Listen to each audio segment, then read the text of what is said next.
श्री शिव महापुराण संहिता अथ विंशोध्याय। तपस्या से शिवलोक की प्राप्ति, सात्विक आदि तपस्या के भेद, मानव जन्म की प्रशस्ति का कथन। व्यासुवाच। सनत कुमार सर्वज्ञ तत्प्राप्तिं वद सत्तं जदगत्वा न निवर्तन्ते शिवभक्ति युता नराः। व्यास जी बोले, हे सर्वज्ञ सनत कुमार, हे सत्तम, अब आप उस शिवलोक की प्राप्ति का वर्णन करें जहाँ जाकर शिवभक्त मनुष्य फिर नहीं लौटते हैं। सनत कुमार वाच। पराशर सुत व्यास शृणु प्रीत्या शुभां गतिं व्रतं हे शुद्ध भक्तानां तथा शुद्धं तपस्विनां। सनत कुमार बोले, हे पराशर पुत्र व्यास, अब आप शुद्ध शिव भक्त जनों तथा तपस्वियों की शुभ गति तथा पवित्र व्रत को प्रीतिपूर्वक सुनिए। ये शिवं शुद्ध कर्माणः सुशुद्ध तपसान्विताः समर्चयन्ति तं नित्यं वन्द्यास्ते सर्वथान्वहम्। शुद्ध कर्म करने वाले एवं अत्यंत शुद्ध तपस्या से युक्त जो मनुष्य प्रतिदिन शिव जी की पूजा करते हैं, वे सब प्रकार से सर्वदा वंदनीय हैं। ना तप्त तपसो यान्ति शिवलोकं नायनामयम् शिवलोकमनामयम् शिवानुग्रह सत्ते तुष्टप एव महामुने तपसा विमोदन्ते प्रत्यक्षं देवतागणाः ऋषियो मुनयश्चैव सत्यं जानीहि मद्वचः। हे महामुने, तपस्या नहीं करने वाले उस निर्विकार शिवलोक में नहीं जा सकते हैं। शिव जी की कृपा का मूल हेतु तपस्या ही है। यह प्रत्यक्ष है कि तप के प्रभाव से ही देवता, ऋषि और मुनि लोग स्वर्ग में आनंद प्राप्त करते हैं। मेरे इस वचन को सत्य जानिए। सुदुर्धरं दुराराध्यं सुदूरं दुरतिक्रमं तत्सर्वं तपसा साध्यं तपो हि दुरतिक्रमं।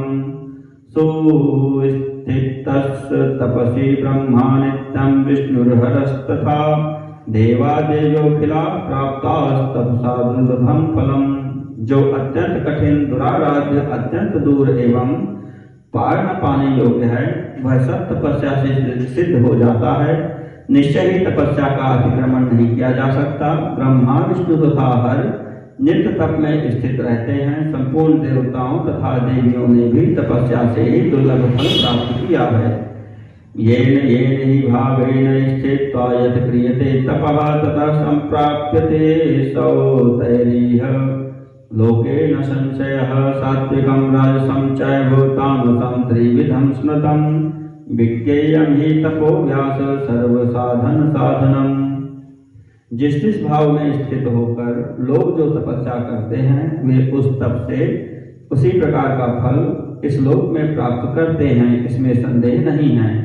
हे व्यास जी, सात्विक, राजस तथा तामस, यह तीन प्रकार का तप कहा गया है। तप को संपूर्ण साधनों का साधन जानना चाहिए। सात्विकं दैवतानाभि यथेनामूर्ध्वरेतसां राजसं दानवानां हेमान् मनुष्याणां तथैव च तामसं राक्षसानां हि नराणां क्रूरकर्मणां। देवताओं, सन्यासियों एवं ब्रह्मचारियों का तप सात्विक होता है, दैत्यों एवं मनुष्यों का तप राजस होता है तथा राक्षसों एवं क्रूर कर्म करने वाले मनुष्यों का तप तामस होता है। त्रिविधं तत्फलं प्रोक्तं मुनिभिस्तत्त्वदर्शिभिः जपो ध्यानं तु देवानामर्चनं भक्तितः शुभं। सात्विकं तद्धि निर्दिष्टं शेषफलसाधकं इह लोके परे चैव मनोभिप्रेत साधनम्। तत्वदर्शी महर्षियों ने उनका फल भी तीन प्रकार का बताया है। भक्ति पूर्वक देवगणों का जप, ध्यान एवं अर्चन शुभ होता है। वह सात्विक कहा गया है जो सभी फलों को प्रदान करता है। यह तप इस लोक में और परलोक में भी मनोरथों को सिद्ध करने वाला होता है।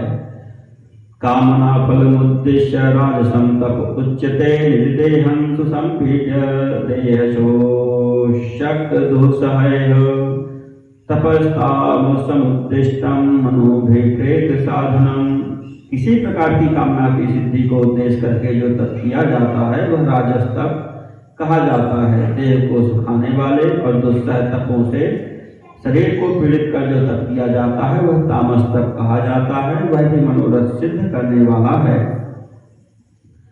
उत्तमं सात्विकं विद्याद धर्म बुद्धिश्च निश्चला स्नानं पूजा जपो होमः शुद्ध शौचं हिंसनं व्रतोपवासचर्या च मौनमिन्द्रिय निग्रह धीर्विद्या सत्यं क्रोधो दानं शान्तिर्दमोदया वापि कूपतडागादेह प्रसादस्य च कल्पना कृच्छ्रं चान्द्रायणं यज्ञः सुतीर्थान्याश्रमाः पुनः धर्मस्थानानि चैतानि सुखदानि मनीषिणां सुधर्मः परमो व्यास शिवभक्तेश कारणम् संक्रांति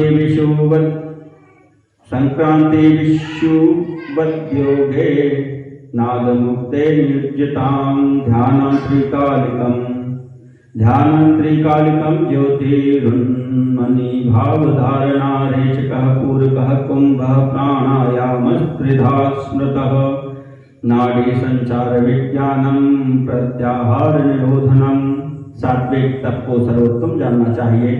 निश्चल धर्म बुद्धि, स्नान, पूजा, जप, होम, शुद्धता, शौच, अहिंसा, व्रत, उपवास, मौन, इंद्रिय निग्रह, बुद्धि, विद्या, सत्य, अक्रोध, दान, क्षमा, दम, दया, बावली, कूप सरोवर एवं प्रसाद का निर्माण, कृच्छ, चंद्रायन आदि व्रत, यज्ञ, श्रेष्ठ तीर्थ और आश्रम का निवास, ये सभी धर्म के स्थान हैं और बुद्धिमानों को सुख देने वाले हैं। हे व्यास, इस प्रकार विषुव संक्रांति में तुला संक्रांति में संपन्न ये सब धर्म शिव भक्ति के परम कारण हैं।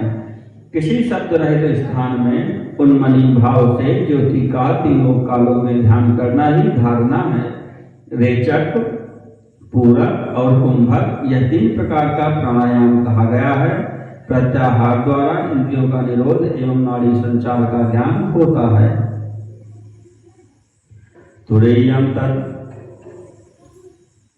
तुरीयं तद्दधो बुद्धिर्णिमाद्यष्ट संयुतं पूर्वोत्तमं समुद्दिष्टं परज्ञानप्रसाधनं काष्ठावस्था मृतावस्था हरिता वेति कीर्तिताः नानोपलब्धयो ह्योताः सर्वपापप्रणाशनाः।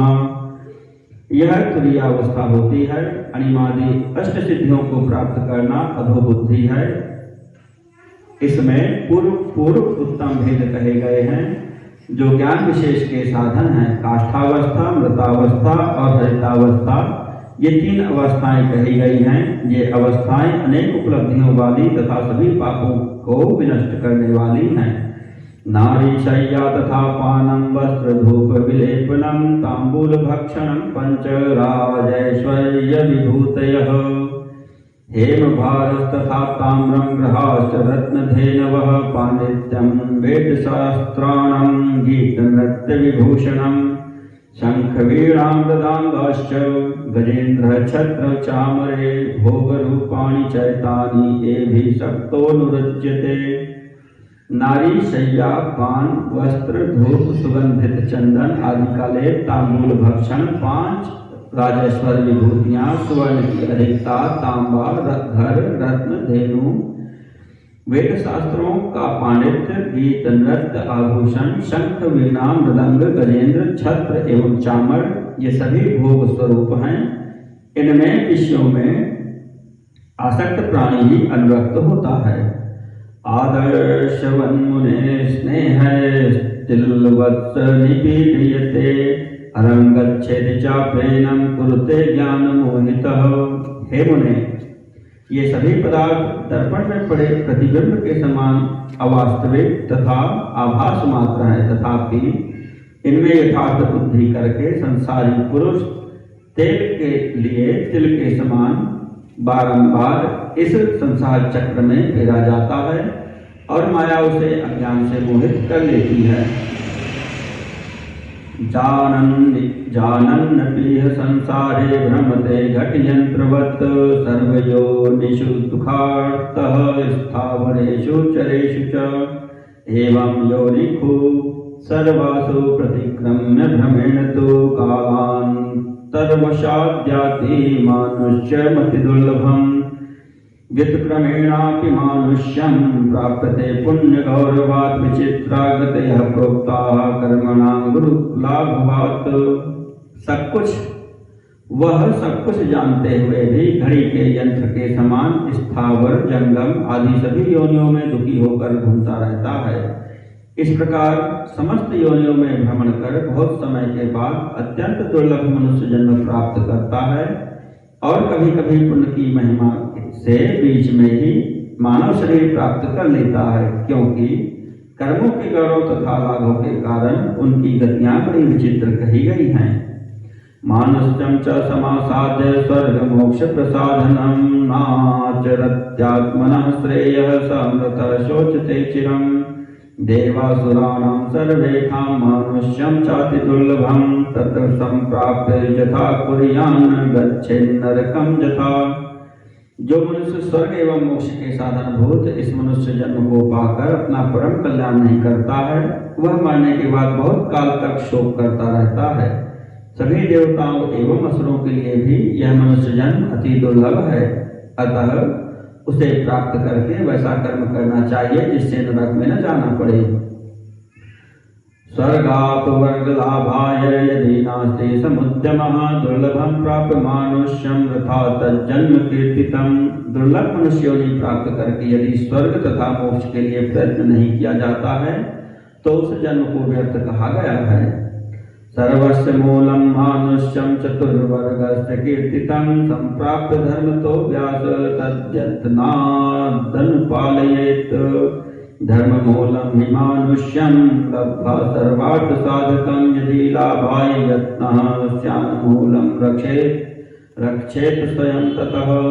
हे व्यास जी, धर्म अर्थ काम एवं मोक्ष इन संपूर्ण पुरुषार्थों का मूल मनुष्य जन्म कहा गया है, अतः मनुष्य जन्म को प्राप्त कर धर्मानुसार उसका यत्न पूर्वक पालन करते रहना चाहिए। धर्म के आधार तथा समस्त अर्थों के साधन भूत इस मनुष्य जन्म को प्राप्त करके यदि परमार्थ लाभ के लिए यत्न होता है तभी उससे मूल अर्थात मनुष्य जीवन सुरक्षित समझना चाहिए।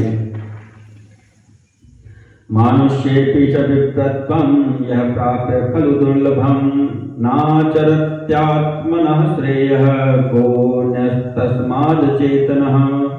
द्वीपानामेव सर्वेषां कर्म भूरियमुच्यते इतः स्वर्गश्च मोक्षश्च प्राप्यते समुपार्जितः। मनुष्य जन्म में भी अति दुर्लभ ब्राह्मणत्व को पाकर जो अपना पारलौकिक कल्याण नहीं करता है उससे अधिक जड़ और कौन है। सभी द्वीपों में यह भारत भूमि ही कर्म भूमि कही जाती है, यहीं पर कर्म करके स्वर्ग और मोक्ष प्राप्त किया जाता है। देशेऽस्मिन् भारते वर्षे प्राप्य मानुष्यमध्रुवं न कुर्यादात्मनः श्रेयस्तेनात्मा खलु वंचितः। इस भारतवर्ष में स्थिर मनुष्य जन्म को प्राप्त कर जिसने अपना कल्याण नहीं किया उसने मानव अपनी ही आत्मा को ठगा है। कर्म भूमिर्यं विप्र फल भूमिरसौ स्मृता यत् क्रियते कर्म स्वर्गे तदनुभुज्यते। यावत् स्वास्थ्यं शरीरस्य तावत् धर्मं समाचरेत अस्वस्थश्चोदितोऽप्यन्येन किंचित् कर्तुमुत्सहेत। हे विप्र, यही कर्म भूमि और यही फल भूमि भी कही गई है। यहाँ जो कर्म किया जाता है उसी का फल भोग स्वर्ग में किया जाता है। जब तक शरीर स्वस्थ रहे तब तक धर्माचरण करते रहना चाहिए, क्योंकि अस्वस्थ हो जाने पर दूसरों के द्वारा प्रेरित किए जाने पर भी मनुष्य कुछ भी करने में समर्थ नहीं होता है। अध्रुवेण शरीरेण ध्रुवं यो न प्रसादयेत ध्रुवं तस्य परिभ्रष्टं ध्रुवं नष्टमेव च। स्थिर शरीर से जो स्थिर मोक्ष को सिद्ध नहीं करता उसका स्थिर मोक्ष भी नष्ट हो जाता है और यह अध्रुव शरीर तो नष्ट होने वाला ही है।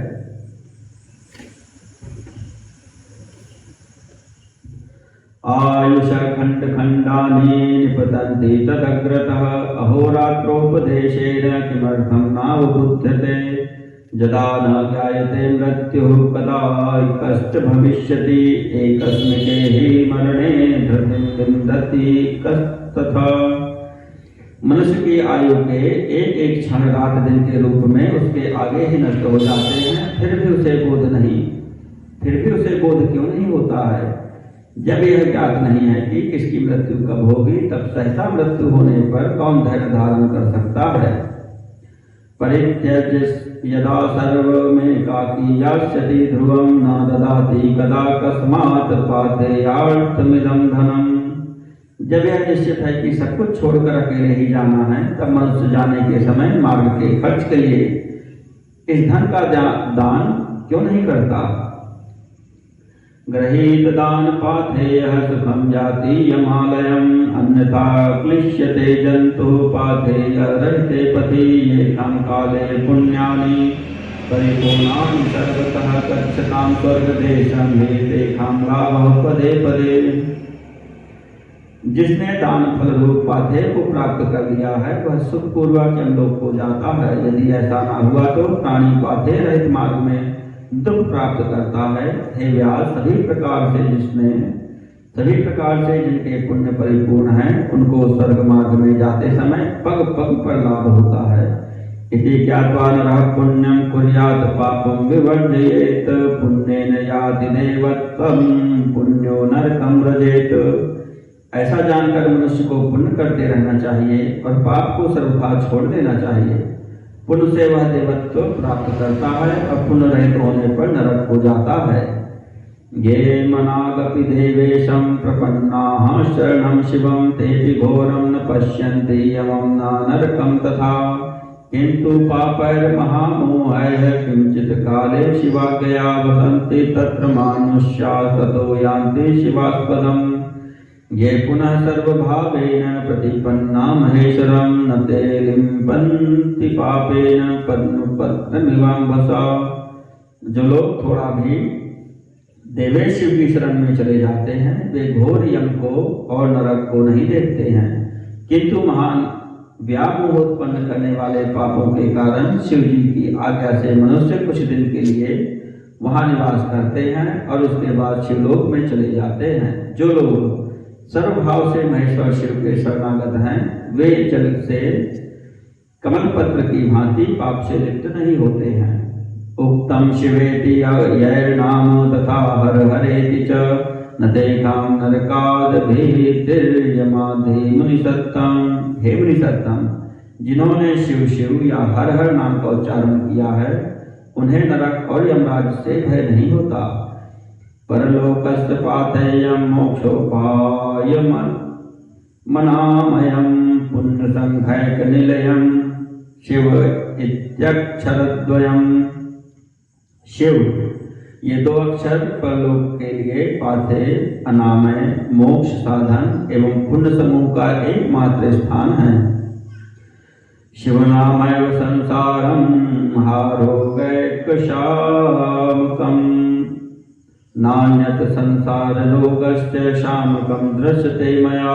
संसार रूपी महारोगों का नाश करने वाले एकमात्र शिव नाम ही है।